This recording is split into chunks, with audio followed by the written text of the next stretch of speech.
So, hello everyone.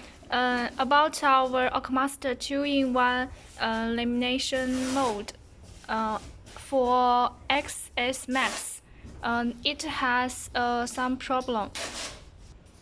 The problem of this mode is when you laminating use the mode to laminating, it have no way to top up the screen.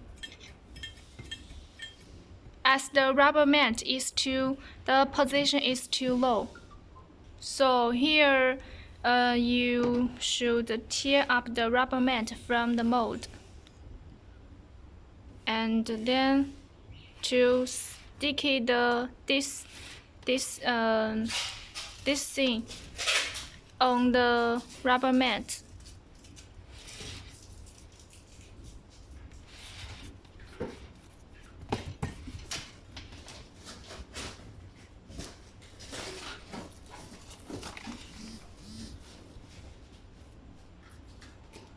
And then put the rubber mat on the mold. Okay, after add one things to the mold, then we put the LCD to the mold.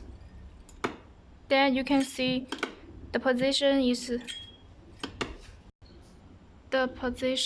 height is enough for laminating.